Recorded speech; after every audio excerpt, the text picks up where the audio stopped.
All right, everyone. Welcome once again to the Faces of Business. I am your host, Damon Postolka, and I am excited for our guest today because we have Glenn Poulos with us today. He is a salesperson extraordinaire, co-founder of several companies, currently with NWS Gap Wireless, formerly Gap Wireless, I believe. You're going to explain this a lot better with us though today, Glenn, and we're talking about effective sales and maximizing value during, before, and all the way through an exit. Glenn, thanks for being here today. Thanks for having me, Damon. It's great to be here. Well, Glenn, you know, you got into this a little while ago, so I have to kind of ask as we start out. Yeah. Let's hear a little bit about your background and how you really decided that sales was your thing.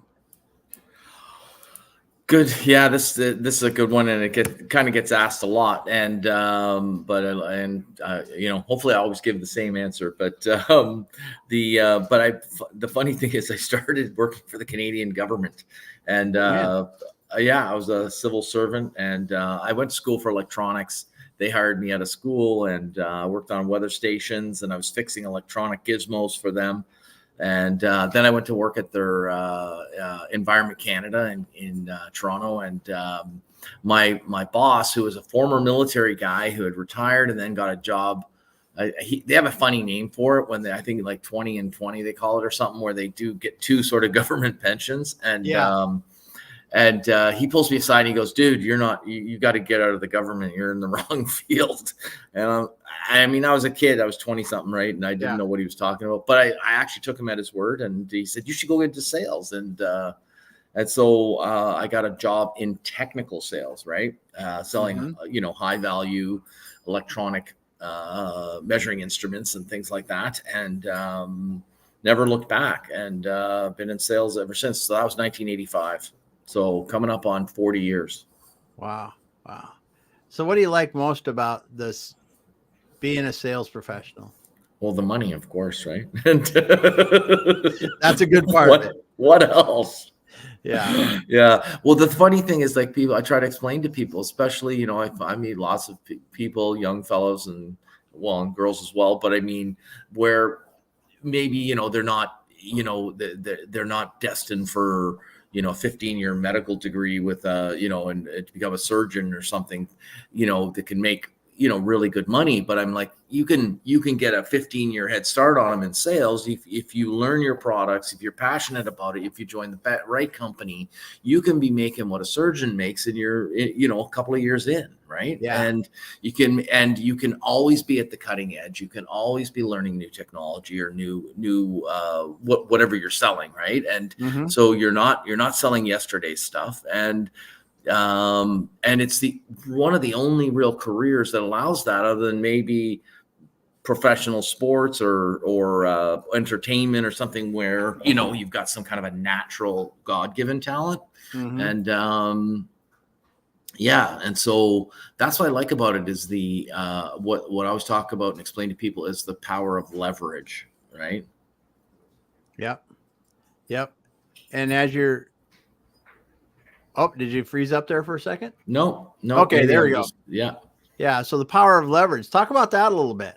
The power of leverage. So it's easier. Yeah. So what leverage isn't, it's easier to explain. So, like, you graduate with a, business degree or something, and you go and work for, like, I don't know, GE or someone, and, you get a job in one of their business departments. They paying you $55,000 a year. And then all of a sudden you look at the pay scales and you think, well, geez, I can be a department manager in 5 years, and I'll be at 60,000, then 62. And, and basically you can kind of map out where you're going to go. And 1 in a million might go to become the CEO of a public company. But I mean, you kind of go through the ranks, and you know where you're going to start. You kind of figure out where you're going to end. Yeah. And I mean, especially at the Canadian government, I knew exactly, like, there were certain levels. There was I was an EL4 when I went in. I knew that when I left 20 years later, I'd probably be a 6. The 7s were like, there's only a handful in Canada. So I was 6, right? And then the top of the 6 was X amount of dollars, whatever it was. And I would get my best 3 years out of those. And that was my life, right? Yeah. No leverage in that, right? But I mean, if when I went into sales, I realized like if I can sell more, if I can make more calls, I can lever up my my earnings and my income, right? Yeah. And it's kind of like a bit of a trick, or and the other thing is that sales, if as you plan your territory and your business in sales and the job that you're in, sales can occur when you're maybe not present as well. There's repeat sales. There's, recurring revenue, repeat revenue. There's the hunter killer stuff where you get to eat what you kill. But, so there's the leverage that over time, like insurance is a perfect example, right? You start with nothing, but in the end, your book of business is like, very, very lucrative. And that's why people go into selling insurance, right? Because people often wonder why you'd want to subject yourself to that, right? Yes. And because of what happens over time, because those customers typically stick around for life, and you can lever up. And then the final aspect is what I learned 5 years into the business was if you can own the sales company, you can leverage yourself and everyone else selling in the business. And every time they sell, you get paid. Every time you sell, you get paid, right? Every time anyone sells, you get paid. And that's the maximum, sort of way of applying leverage. Yeah. Yeah. That's a great point. I'm glad you explained it, because your first point is if you sell more as a salesperson, you're worth more. I mean, that's I could be a greatest engineer in the world, but I'm only worth so much. I could be the best, whatever. Right. I'm only worth so much. But if I continue to sell more, I'm more valuable to that company. That's right. Yeah. That is a good thing. And I with a spouse was a 30 plus year salesperson, I understand that pretty well, and the drive behind it. Right. So you're out there, you're doing these sales, you're in these companies, founded companies, but what really you've made a little bit of switch, and you really are also a sales coach and author. I mean, in addition to being a business owner, what really drove you out to do that and gave you that initiative to go, well, it's not enough that I'm trying to, build a business. I need to do this other stuff too. Yeah. So the progression of how it occurred was, one, I started as a salesperson. Then I started my first company, sold it 15 years later, started my next sales company, sold it 15 years later. But towards when I was preparing to sell the second business, it was the pandemic.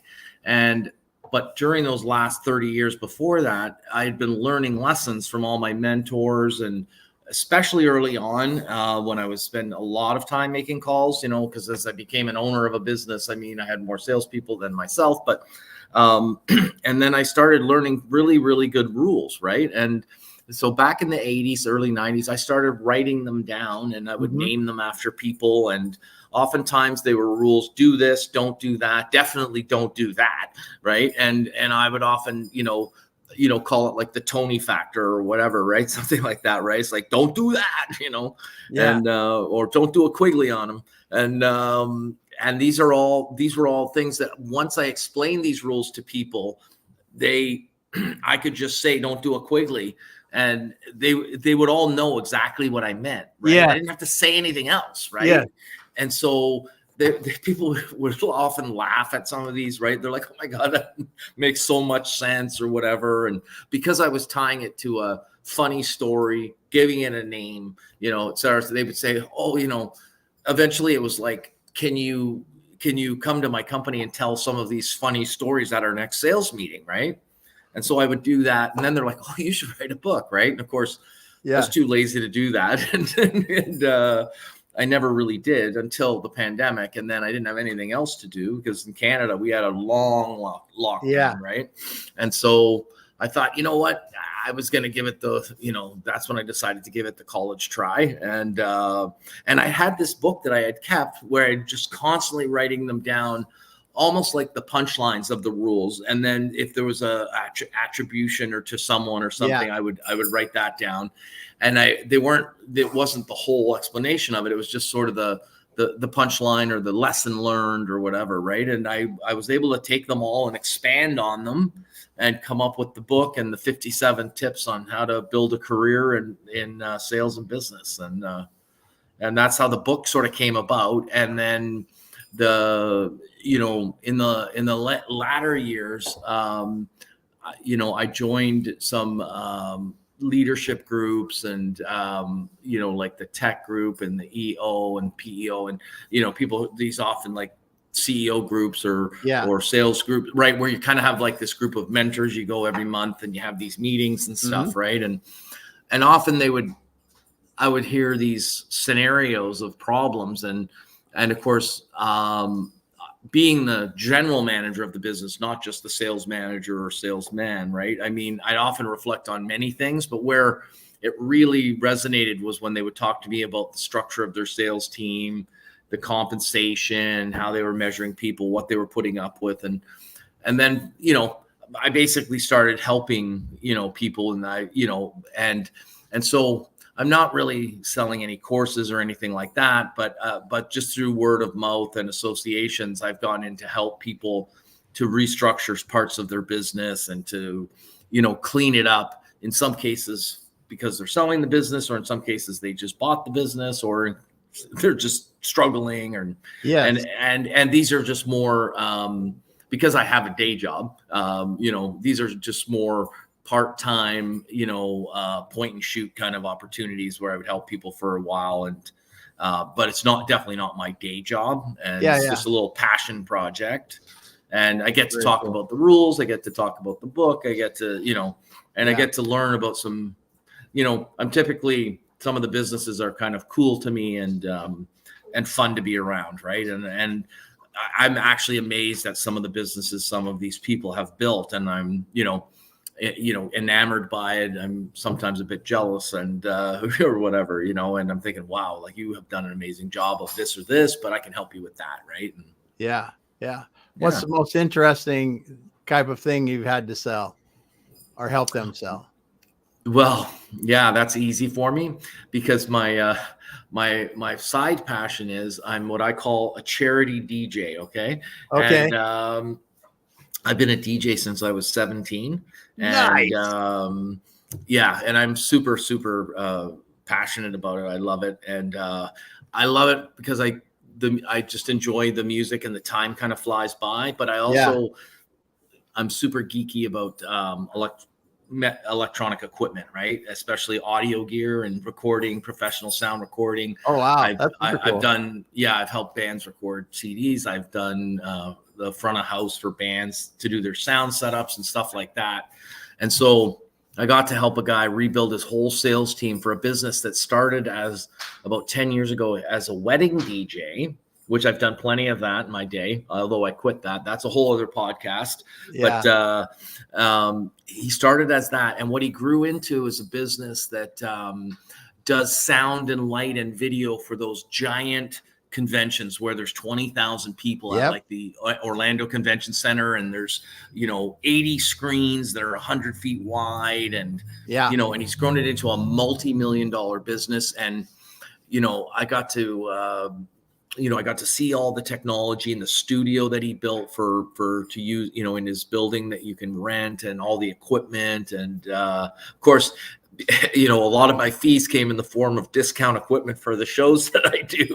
And which of course are usually for some sort of a charity, so they're for little or no pay, right? And, and so the fact that I know this guy is handy, but that's probably one of the funnest ones.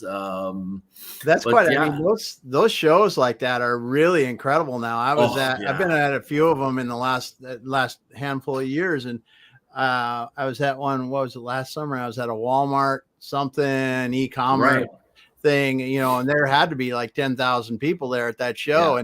And when you go into the main the main stage speaking events. It's like a concert. In fact, I think it was in one of the places that I've actually been at a concert before in Vegas, and those are so incredible, the putting those together. And now when you look at large corporations, they do those a lot for their sales. They do. Yeah.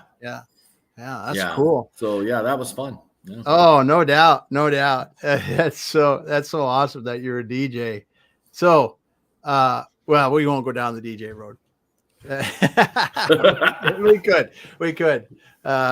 But that's so as you're that, so you're helping these people doing this. What are some of the coolest? So you've got these rules.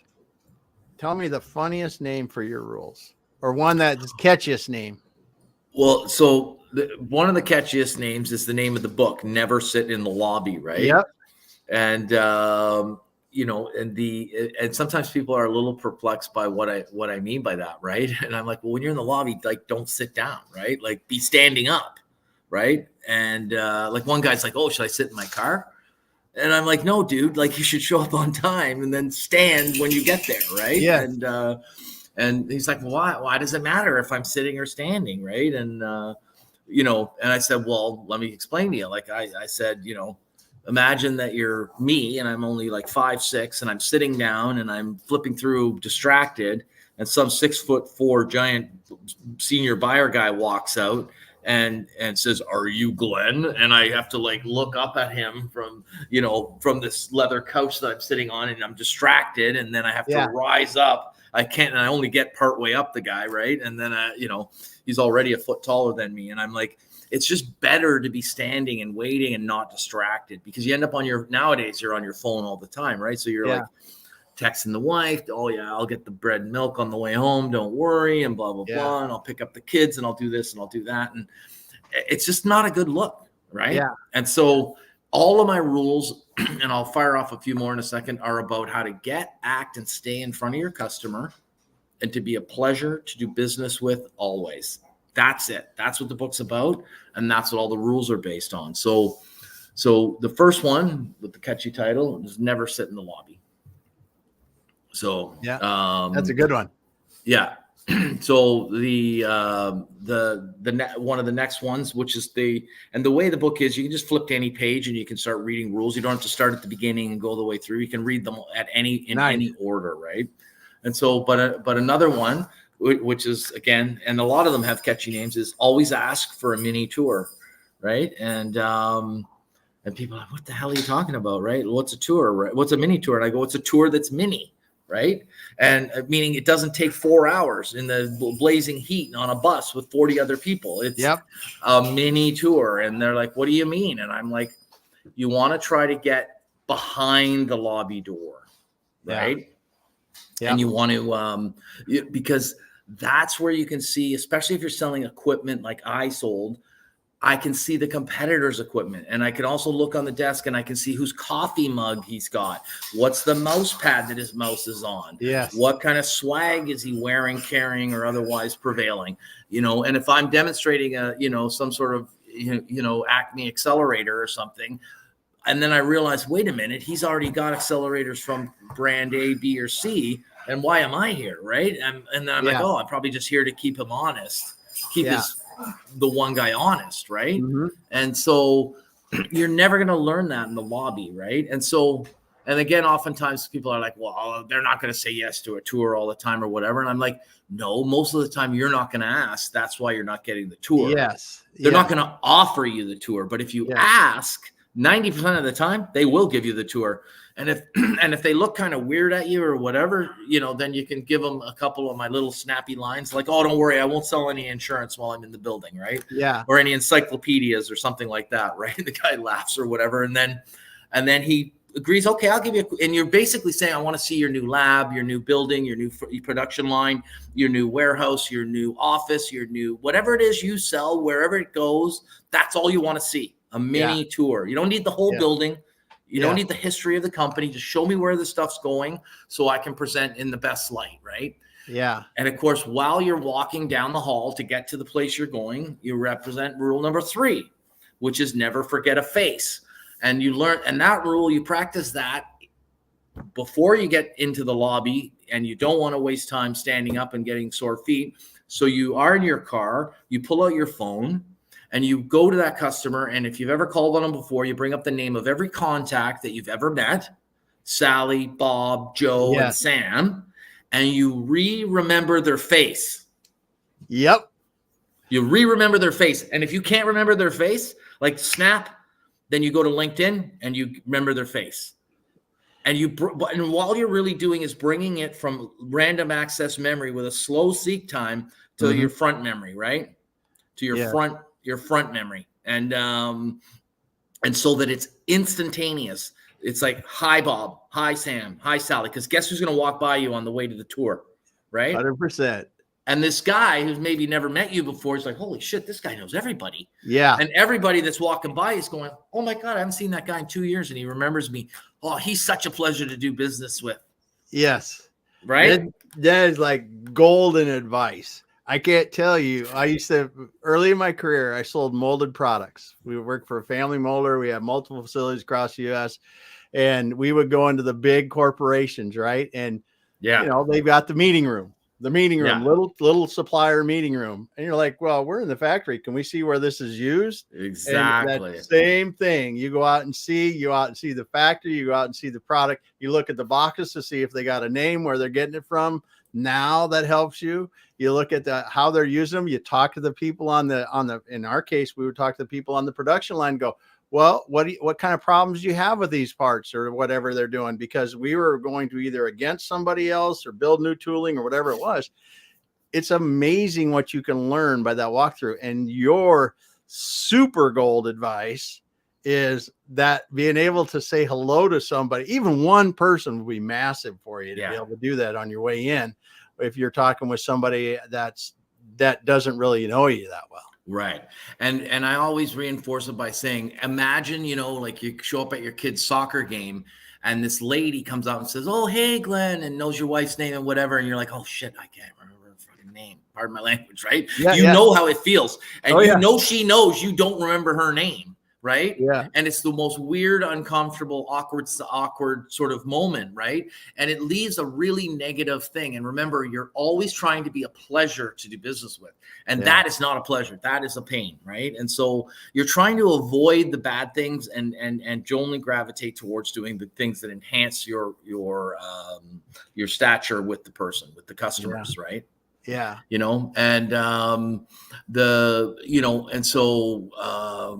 Yeah. So those are a couple, three, very good. That just come right off the tongue, and just great advice. Great advice. So as you're doing this now, the thing that comes to mind is you're not the only salesperson. I'm sure you're doing some sales in your business yet, but how is your sales tactics, and I shouldn't say tactics, not right, strategies and the things you do evolved as you're not only selling, but you've got a sales team that's working with you, that's doing their own stuff, helping them. How does that change? Yeah. So, well, the one thing, if you're a sales manager, is you have to realize that, over time, some people won't be the right people. And you will have to cycle them in and cycle them out, right? And it's like hire slowly, fire quickly, right? Yeah. And people often ask me, well, when do I know when to fire someone? I'm having trouble with this guy, Bob, and da da da da. And I said, let me ask you a question. Have you ever thought about parting ways with Bob and letting him go? And the guy's like, yeah. And I'm like, well, when was the first time, right? Oh, well, like 6 months ago, he started all getting off the rails. I go, that was the day. Yeah. That was the day you should have fired him. Right. Yeah. And he's like, no, what are you talking about? And I said, look, it never gets any better. It really never does. Right. And so you have to continuously hone your team, and they have to practice the core values of your business. And so not everyone asks for a mini tour like I do. Not everyone never sits in the lobby, but they have lots of top sales guys that that have worked for me and stuff like that. And they might do it similar, slightly different or whatever. But overall, they have to meet the core values of the business, right? So whether it's, people first, customer matter, results matter, whatever the core values, you have to constantly be measuring your staff to the core values of the business.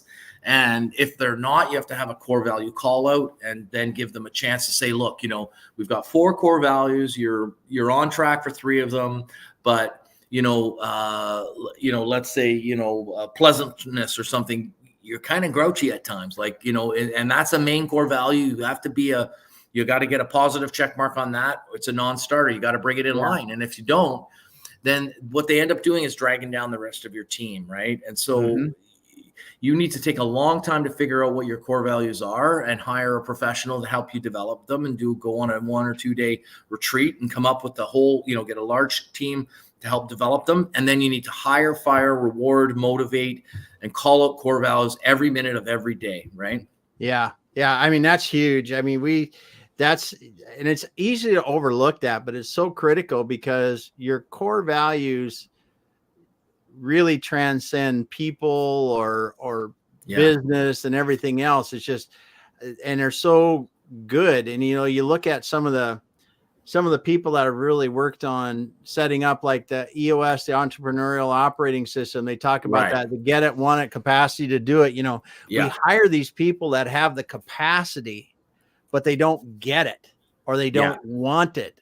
And you just hit all 3 of those when you look at, how are you doing with your core values compared to the core values we've laid out for the company? And a lot of times it's just, they're not the same kind of people that you want to have in your organization. They don't fit that. Yeah. That's simple. Exactly. Yeah. And it is, I like what you said earlier, though, is you got to hire slowly and fire quickly because it doesn't get any better. As you said, it doesn't get any better if there's a core value problem, unless at that first point, like you said, you have a core value meeting, you talk about it, you say, here's where it's got to change. And unless there's an adjustment they make there and it works. Yeah. That's the only way. And then in a more tactical sort of answer as well, like for instance, people are like, well, do you sort of like enforce things in your book on your people or whatever, right? So one of my rules, it's a funny one, right? It's called never ship the shit or fax the facts, right? And so, of course, I made up the rule in 1986 when we got our first fax machine, right? Yeah. But I mean, people are like, well, we don't use faxes anymore. I'm like, dude, never email the documents doesn't flow off the tongue like fax to fax, right? Yeah. And so, the name of the rule stays the same, but the medium of the message has changed, right? Yes. What I mean is I often talk to these guys, right? And I'm like, oh, what's going on with that, the Acme Accelerator deal, at with the government or whatever you're working on. Oh yeah, I'm working on that, right? And I'm like, what's going on with it? Like, oh well, yeah, we sent them a quote, and I said, did you drop it off? And they're like, no. And I'm like, well, how'd you get them the quote? They're like, well, we emailed it to them, right? And I go, and then did you follow up with them? And I said, well, yeah, I mean, I gave them a call, and I'm like, well, what did they say? And like, well, they didn't answer. I had to leave a voicemail, right? I'm like, oh, okay. And then I go, and then what happened, right? He goes, well, yeah, we're just waiting for the results, and stuff like that. And I'm so like, basically, so customer contacts us, we send him a quote, you email the quote, he doesn't reply, you phone him, he doesn't answer, you leave him a voicemail, he doesn't call you back. And I said, like, how does that sound to you? Right. And I'm like, dude, like when they say, now, of course, obviously you might have a huge territory. That's not always possible, but whenever possible, always hand deliver everything. That's the default. And you only deviate that because of time, distance, or space. Right. And, but if you can do it so the guy says, hey, blah, blah, blah. We're looking for these different things, but let's say he gets to the point where he wants a quote, right? You say, okay, well, fine. I can drop off a quote. As a matter of fact, I'm going to be in your area on Thursday. So why don't I drop it off? The guy's like, oh, I'm really busy. And I'm like, okay, well, why don't I'll just drop it off in the lobby for you. And he's like, okay, good. But I'm really busy. And I'm like, okay, no problem. So then I know, I'm going to be, at whatever, Honeywell on Thursday morning. So I call everyone I know at Honeywell. And I say, oh, yeah, I'm meeting Jack on Thursday. We got this great proposal. He's just dying to have a look at our stuff. Can I get 5 minutes of your time? Oh, I'm really busy. Well, maybe you can just pop down to the lobby and see me when I'm there. Blah, blah, blah. Okay, fine. Blah, blah, blah. Let me know when you're in the lobby. Okay. Then I call Sally, right? No, I'm too busy. I'm off that day. Okay. Then I call Judy, right? And then now all of a sudden I got 4 people to see when I'm at Honeywell, right? I get to the lobby and the lady says to me, is Jack expecting you? And and they always have that tone to it, right? Is he expecting you? And I'm like, well, yeah, he's expecting me. And he asked for this quote. And she's like, oh, okay. And often I go on and, in the book about, because I'm Canadian, right, about donuts and Tim Horton donuts. Yeah. And, if it's before 10:30, bring donuts. Never bring donuts after 10:30. Why don't you bring donuts after 10:30? Because you just end up ruining the guy's lunch. Then he gets mad at you instead of being appreciative. It's a 8 a.m. to 10:30 thing. But if you show up at the thing, bring some donuts, right? The warm smell of donuts hitting that receptionist's face. She's happy to get on the phone and get Jack down to the lobby to meet you or whatever. And Jack forgot that he told you he was too busy, right? That was a week ago or 3 days ago. And he's thinks the guy's there. I'll go and get the quote, right? And comes down to the lobby. You show him the quote. Then you practice my next rule. Always have something in your hand and something in your mind, right? And so in that day, I have the quote in my hand and my mind. I want to know, what does he think of the price? How does it look?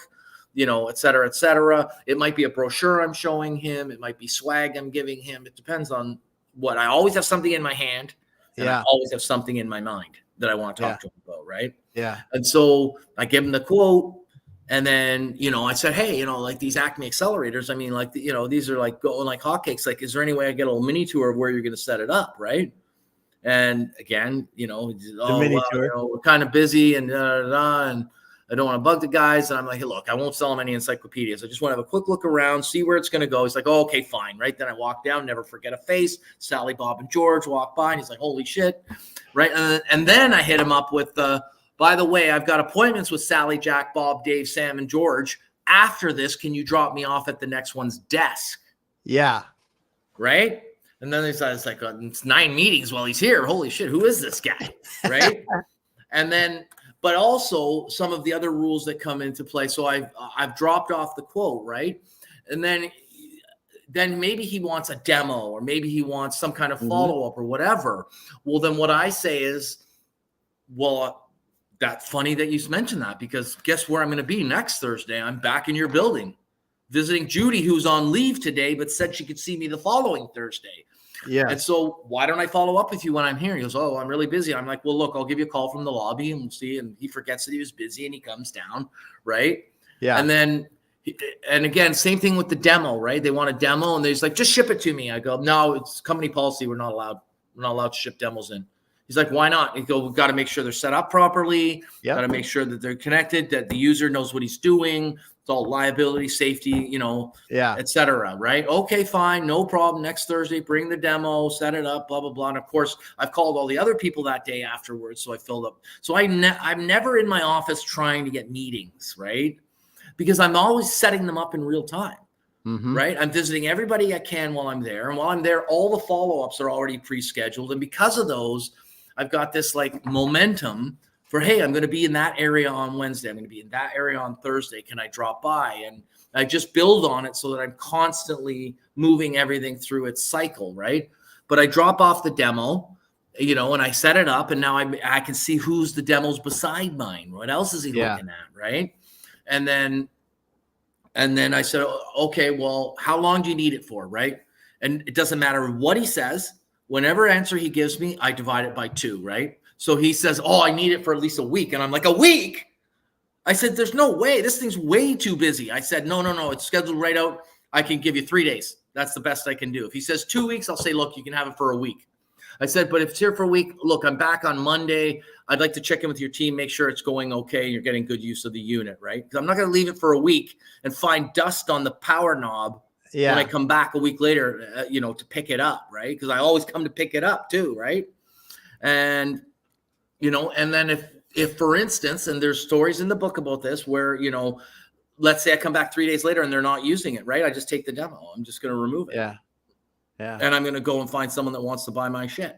Yeah. Cause it really is. I mean, there is an awful lot of buying, demoing, whatever, getting quotes that is just to make sure you got 2 or 3 units sitting there, 2 or 3 options. So that comes to my next rule, right? Which is I'd rather be last than second, right?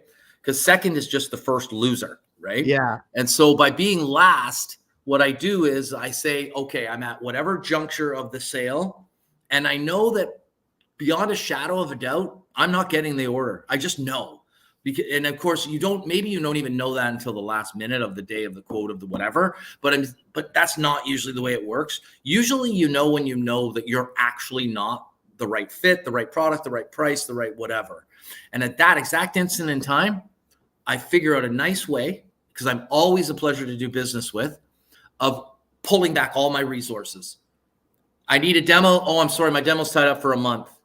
Well, we got to make a decision that, okay, well, I can give you some information. I can show you YouTube videos and whatever, but I don't have a demo. I got to get going. And by the way, I got to go because I got a meeting down the street at a company that wants to buy my stuff, right? And I pull myself away from the sale. And I know I'm starting like a smart ass, but I'm very nice about it. Yeah. But I stop selling that guy. And what I do is I immediately race to the next possible customer, because the competitors are still there fighting over that deal. And I try to get to the next newest guy, and I want to get in pole position on that. Yeah. That's a great point. Utilize your time well. Exactly. Because, it takes just as long to come in last or second as it does. And first is the only one that gets paid. Yeah. Right. And so you need to value your time. And of course, you're not doing them any favors by, because a lot of people are like, oh, let's fly some engineers in from the plant and give them a tour of the plant and fly them to Raleigh, North Carolina, so we can see the factory, and the guy's like, well, I'd love to go there and I can catch a ball game and, whatever. But no, like, we're not doing that. We're not wasting the money on people that aren't going to buy, right? Yeah. Those are for people that are buying, and we reward the behaviors with those kind of things and that amount of support. Right. And so, yeah. So that's another. That's good. That's because, you're giving some great lessons here, and I love that you're sharing this with us. And, wow, you're running through a lot of the questions I have, because some of this stuff you're just naturally addressing. Like when you talk about common challenges that sales professionals face in the field, I mean, you're hitting a lot of them here. Like what do you do? I mean, good. This last one was awesome. If you're not winning, why are you wasting your time there anymore? Exactly. Go someplace else. If you're clearly got that other stuff, and figuring that out too, you laid out a couple good tips there. See what they're testing, understanding, what really they're doing to make sure that you're a really good fit for something, because they may not know that you're a great fit, or they may not know that you're a marginal fit for something. So you may see it ahead of time and say, I can cut my losses now and make friends with everyone and walk down the road and find somebody that I'm a really good fit for. Yeah. And then I'm not getting mad at the end because I wasted resources and I grumble and groan. And then the guy doesn't want to give me a shot because he's embarrassed to see me again. Right. Yeah. I want him wanting to call me back and to work with me, and, Yeah. Because at that point, if you are actually a salesperson in the field, they're in there, they want to demo your products. And even you're talking about, you want to have this mini tour, and you suspect it, and then they continue and they say, okay, now we'd like to do the demo, and you're walking to help them set up the stuff in the demo, and you go, I'm going to tell you that we're probably not the best fit here. Yeah, exactly. How much respect would you have for that, from that person, that you stopped it right there, and you stopped wasting your time, and you stopped wasting their time, and you can say, and this is why not, and this is where we really are, but I'm going to tell you, we don't need to continue here unless I missed something. And that's exactly right. That's so awesome, because like you said, I'm going to go down the street to somebody that does need the product. Exactly. Yeah. Yeah. And the other, you can't be in two places at one time, right? Exactly. Your demo can't be in two places at one time. You can't, so the other guy's all there. He can't be there. Right. And a lot of times, and so one of the other rules I love sharing with salespeople as well is like, at some point in time, you go into sales, and before that you were not in sales, right? And so there's the before and the after, right? And so when you get into sales, you join a company, and you're going to, early on, you're going to have an epiphany, and you're going to realize, hey, I work for the number 3 brand of whatever, right? Acme exasperators. You know what I mean? And so what do? Quit. You need to be working for number 1 or number 2, preferably number 1. Why, right? I'm like, because number 1 gets 80% of the business. Number 2 gets 80% of what's left. And you are fighting over the last 4% of business with 3, 4, and 5, right? Yeah. You're putting in all the effort. You're getting less than 4% of the business. Do not work for these sub brands. There's no leverage in it, even if it's a higher commission, even if it's a higher base. No, you want to be working with the best brands, because you can never replace when you're 25, when you're 26, 27. When those years are gone, they're gone. Yes. Right. And so why, and I mean, it's the whole never got fired for buying HP or for IBM or whatever the brand is, Xerox. And, we've all heard that kind of a thing. Right. But the thing is that you can still make bags of money working for those companies as a high producing salesperson, right? Mm-hmm. And you don't have to sell the company, right? You could focus on selling the value in what you're selling. Most people are like, I've never heard of Acme, such and such. Who are you guys? And and so that's the worst thing, when you're selling who you are as a business before you can even talk about your product, right? That's a great point. That's a great point. And I've just noticed that people that work for the bigger brands, the better products, they do better, right? Yeah. And it's just my rule, and one that I always pass on, right? Yeah. So awesome advice. Work for number 1 or number 2 in your industry, because the sub brands are working on the little bit that's left over after them, and it's a little bit. And that's for sure. So as you're talking about now, the title of the show of maximizing value before an exit, during an exit, you obviously exited a couple businesses. What really can the role of a sales in an organization, how can it help the exit? Okay. So there's just so many ways to go with this, but I'll just shout out some things, and you can ask me or stop me or guide me, so, and some of this stuff's not intuitive, right? So first of all, number 1 is like, people that are buying your business, they're going to pay more for recurring revenue than they will for repeat revenue versus one-off sales, right? Yeah. So that's the order of priority, right? So it's like, why do you hear about these billion-dollar brands that get bought with hardly any revenue or whatever? Well, maybe they have 100,000 users or something like that, right? And they know the way it rolls out, it becomes an Instagram or something like that. And the value of those recurring revenue customers is so much more, right? So, prioritize your revenue streams wherever possible, from recurring to repeat to, one-off, right? And so that's always very, very important, right? The other thing, they will pay significantly more when the margins are higher, right? Like you'd say, $100 million company, right? What's your gross margin? Well, we usually make between 9 and 11%. I'm like, okay, well, that sucks, right? Yeah. And then you've got this other company, which is a $40 million company, and it's a software business, and it's 80% gross margin. Yeah. Right? You go, and it's all licensed recurring revenue, right? Yeah. And this guy's going to be making out like a bandit, right? And so if you can increase your gross margin, like when you're selling like equipment stuff, a lot of times you're buying, let's say you're John Deere, maybe you make 20 points or something on the stuff, but you're not going to be making 40 or 50 points selling $100,000 tractors, right? Yeah. And so if you're selling in that world, 18, 22%, something like that. But if you can take 22 and make it 25, it makes a huge difference, right? Yes. You need to be spending all your time before the sale of the business, long before they show up, increasing your margins. You need a history of improved margins, right? Yes, that is huge. A history of improved margins up to the sale is just a beautiful thing. Yeah. It is a beautiful thing. Yeah.